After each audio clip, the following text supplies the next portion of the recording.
박규락 교수입니다. 한편으로는 약속으로서의 숙명으로서 조금 슬프게 느껴지기도 하지만 한국의 안보를 논의하면서 미국과 중국의 대결을 고려하지 않을 수가 없습니다. 그리고 최근 바이든 대통령이 되느냐 또 트럼프 대통령이 되느냐에 대해서 우리 국민들께서 관심을 갖는 근본적인 요소는 과연 미국이 중국을 어떻게 처리할 것이냐라고 저는 생각을 합니다. 특히 트럼프 대통령의 비합리적이고 좀 이기적인 그런 속성을 알면서도 그 당선을 바랐던 것은 그가 중국에 대해서 좀 더 단호하게 처리할 것으로 기대하기 때문이라고 봅니다. 이러한 차원에서 그러면 중국이 우리 한국을 어떻게 볼 것이냐 여기에 대해서 한번 말씀드려보고자 합니다. 그 전에 현 정부의 대중국 정책을 먼저 설명드리겠습니다. 현 정부의 대중국 정책은 한마디로 균형 외교입니다. 미국과 중국 사이에서 한국이 균형자의 역할을 수행한다는 것이요. 우선 점검해 볼 필요가 있는 것은 과연 한국이 균형자 역할을 수행할 수 있느냐 하는 겁니다. 이론적으로 보면 균형자로서의 역할을 수행하기 위해서는 어떤 나라가 어느 진영을 바꿈에 따라서 전체적인 세력 균형이 무너질 만한 국력이 있어야 합니다.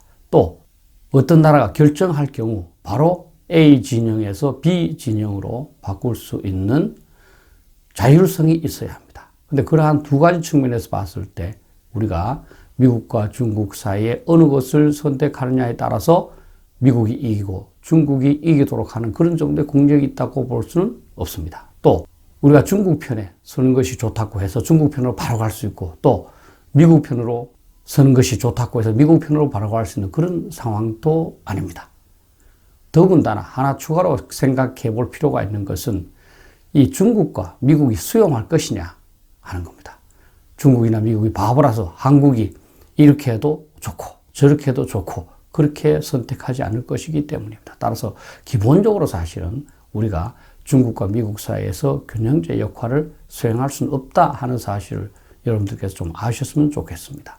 실제로 국제정치 이론에서 보면 약소국은 어떤 균형을 선택할 수 있는 게 아니고 어느 강한 국가에 편승하든지 아니면 하지 않든지 이 두 가지 선택밖에 없다고 합니다.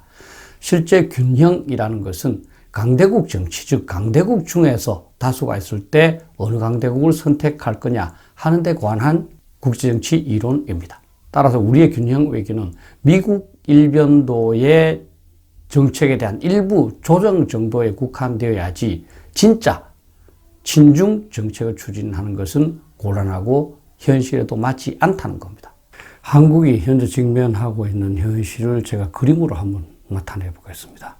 그림으로 보면 한국과 미국은 강력한 동맹을 맺고 있습니다. 또 북한과 중국도 동맹 관계입니다.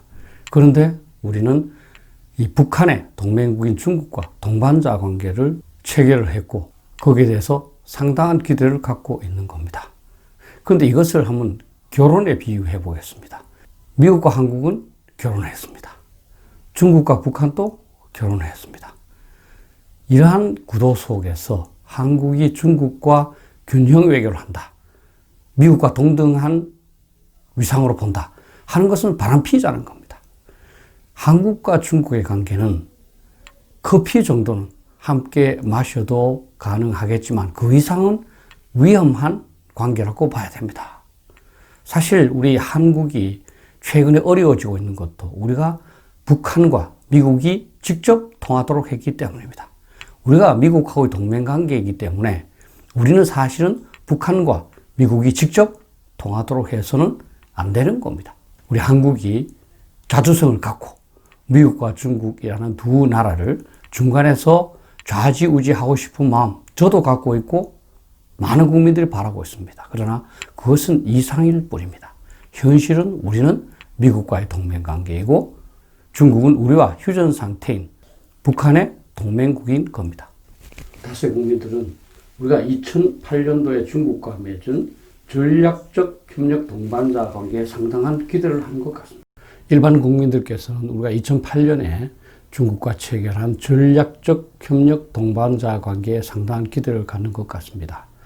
이것은 글자에서 알 수 있듯이 각 나라가 대등하다, 또 PR을 구분할 필요가 없다 하는 그러한 명분을 중요시한 협력지향적인 용어는 분명합니다. 그런데 이게 특별한 의미를 갖고 있다고 보기는 어렵습니다. 중국은 2016년 현재 78개국 5개 지역 조직과 동반자 관계를 체결하고 있습니다. 동반자 관계 앞에 사용되는 수식어만 해도 24개로 다양합니다. 이것을 구분하면 대체적으로 가장 중요한 것이 전면 및 전략적 동반자 관계이고, 두 번째가 전략적 동반자 관계이고, 세 번째가 그냥 동반자 관계인데 한국은 이 등급에 해당됩니다. 중국이 전면 및 전략적 동반자 관계로 맺은 나라는 영국이나 독일처럼 미국의 동맹국들이 많습니다. 그냥 우호적인 관계를 강조하는 수사에 불과하다, 이렇게 보시는 것이 맞습니다. 실제로 나토에서도 동반자 관계를 사용합니다. 그런데 나토에서는 분명히 정의하고 있는데요. 그것은 나토의 제5조, 즉 1개국에 대한 공격은 전체 국가에 대한 공격으로 간주한다는 동맹조약의 핵심이 적용되지 않는 관계라고 그랬습니다. 다시 말하면 안보적인 협력은 불가능한 관계가 동반자 관계다, 이렇게 봐야 됩니다. 그런데 우리는 2008년도에 중국과 전략적 협력 동반자 관계를 맺으면서 안보 협력이 가능한 것으로 기대한 점이 있었고, 그렇게 해서 지금까지 여러 가지 오해가 발생했습니다. 한중 관계가 우리의 기대와 전혀 다르다는 것은 역사적인 사례를 보면 됩니다. 2008년도에 중국과 전략적 협력 동반자 관계를 맺었습니다만 그 2년 후인 2010년 3월 천안함 폭침이 있었습니다. 2개월에 걸쳐서 국제조사단을 통해서 북한의 소행임이 분명히 드러났지만 중국은 북한의 소행임을 인정하지 않았고, 또 우리가 UN 안보리에 제소했을 때 안보리 결의안이 나오는 대신에 의장성명이 나오도록 거부권 행사로 위협했습니다. 또 그해 11월 연평도 포격, 이것은 텔레비전으로 생중계될 정도로 북한의 소행이 확실했습니다. 그럼에도 불구하고 중국은 남북 양측을 동일하게 비판했습니다. 우리도 남쪽이지만 군사훈련을 했다는 거죠. 또 2014년부터 아직 계속되고 있습니다만 사드 배치에 관한 부분입니다. 이것은 우리가 북한 핵 미사일 위협이 점증됨에 따라서 주한미군과 우리를 방어하기 위해서 불가피한 조치였습니다. 그럼에도 불구하고 중국은 북핵 위협 해소는 전혀 생각하지도 않고 한국에게 일방적으로 사드를 배치하지 않도록만 압박했습니다. 그리고 2018년 3월부터 북한의 비핵화를 위한 협상이 한국과 북한 또는 한국과 미국 간에 있었습니다. 그런데 여기에 대해서도 중국은 전혀 지원하지 않았을 뿐만 아니라 오히려 미북 회담 전후에서 북한과 계속 회담을 하면서 전략을 조율했습니다. 오죽했으면 트럼프 대통령이 김정은 북한의 국무위원장이 중국의 시진핑을 만나고 나서 태도가 달라졌다, 이렇게 불평하기도 했습니다. 우리가 인정하기는 싫지만 2008년도에 중국과 전략적 협력 동반자 관계를 맺고 나서 안보 차원에서 중국과 협력 관계에서 달라진 것은 전혀 없습니다. 이 기회에 제가 사드에 관해서 다시 한번 말씀드려 보겠습니다.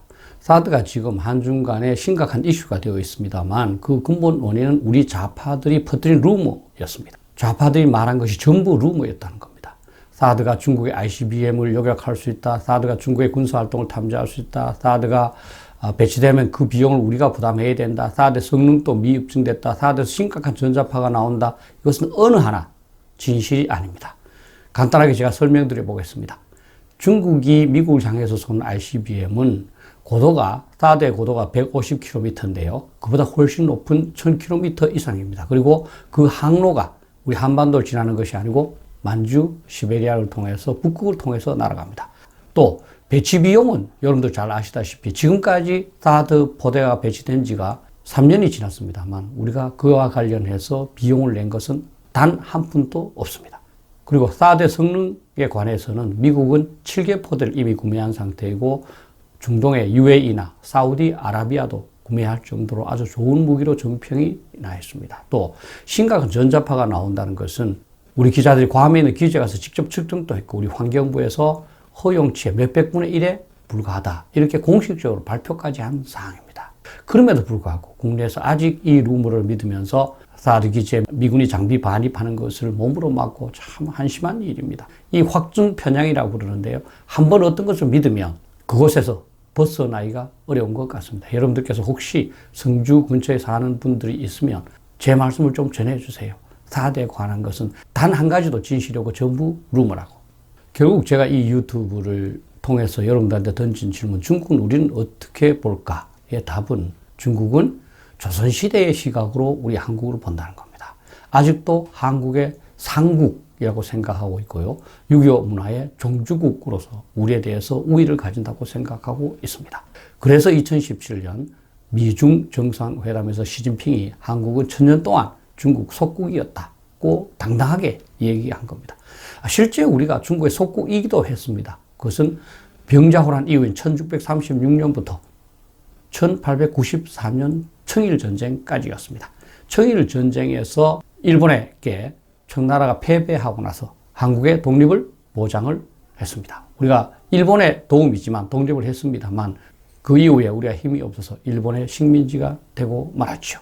그런데 2008년도에 중국과 전략적 협력 동반자 관계를 맺고 나서 중국은 우리가 조선시대에 이러한 속국 또는 조공 관계를 복귀한 것으로 오해한 것 같습니다. 그래서 사드 배치라든지 또 다양한 일에 있어서 우리 한국에 대해서는 어느 정도 내정 간섭을 할 수 있다. 이렇게 생각하는 것 같습니다. 중국이 이와 같이 우리를 만만하게 본 데는 현 정부도 조금 기여한 점이 있습니다. 중국은 계속해서 3부를 요구했습니다. 뭐냐면 사드 추가 배치 하지 마.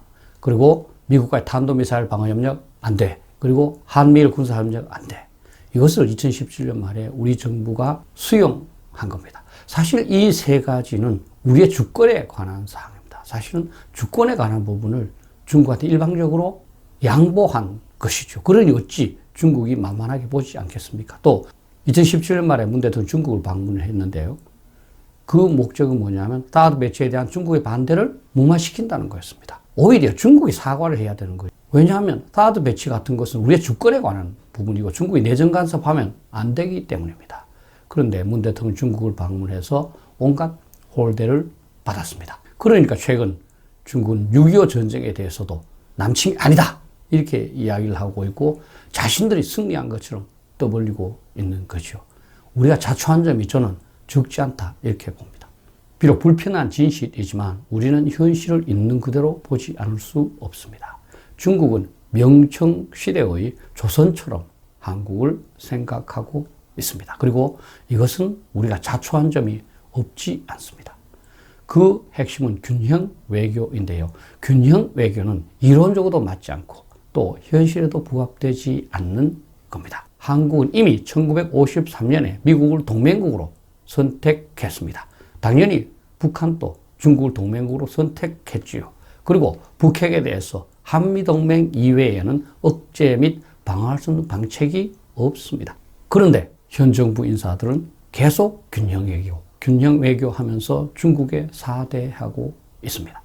유럽이나 일본은 우리보다 훨씬 자존심이 셉니다. 그럼에도 불구하고 왜 균형 외교를 하지 않을까요? 미국과의 동맹을 통해서 미국을 활용하는 것이 더욱더 유리할 뿐만 아니라 가장 최선의 안보 방책이라고 생각하기 때문입니다. 전 세계에서 한국을 정복하거나 병합하고자 하는 국가가 두 개 있는데요. 그게 바로 북한과 중국입니다.